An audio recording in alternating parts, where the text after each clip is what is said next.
আসসালামু আলাইকুম প্রিয় দর্শক, দেখুন এই জায়গার ধানটা খুব ভালো হয়েছে। এটা খুব ভালো হয়েছে ধানটা। এদিকে এখনো কাঁচা, এটা আর 15 দিনের ভিতর কাটতে পারবে ধানটা।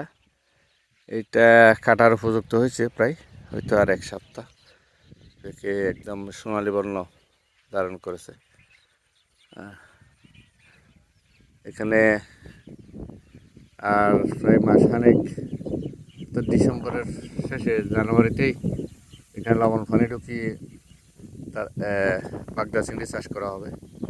খুব সুন্দর মেঘ রাশি দেখা যাচ্ছে মায়ানমারের পাহাড়ে। এদিকে আরো সুন্দর একটা মেঘ দেখা যাচ্ছে। অসাধারণ কিছু ভিউ। একদিকে কাঁচা পাকা ধান, আর একদিকে ফেরাবন। এই যে এগুলো হচ্ছে ফেরাবন, ফেরাবন, আর একদিকে নদী।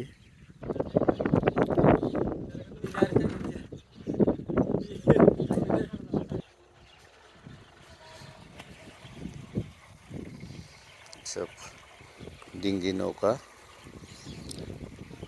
হালের কুলে বেঁধে রাখা হয়েছে। এখানে ওলা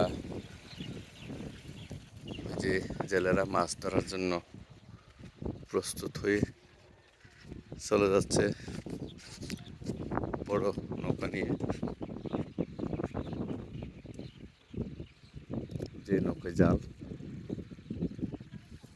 ছাগল ছানা। এই যে আমার তেলাপিয়ার ঘের।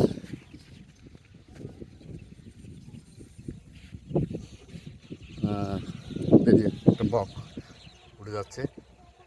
বকটা ওখানে বসছিল, ওইখানে গিয়ে আবার বসছে।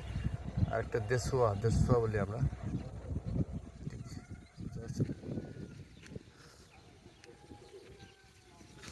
ধান ক্ষেত, এখন কাঁচা পাকা ধান, আর হচ্ছে সবুজ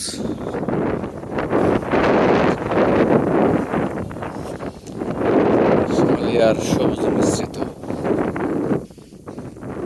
এই যে এখানে একটা বক উড়ে গেল আমি আসার সাথে সাথে। বকেরা হচ্ছে যেখানে পানি কমে যায় সেখানে ছোট ছোট মাছগুলোকে খাওয়ার জন্য বসে। যে দুইটা বক ওইখানে বসেছে। এখানে একটা দেশুয়া, যেটা বলছিলাম, এটা ফুকা খায়। এখানে একটা ছাগল চাষিরা ধান কেটে এখানে কেটে রেখেছে। এদিকে আবার সবুজ ধান।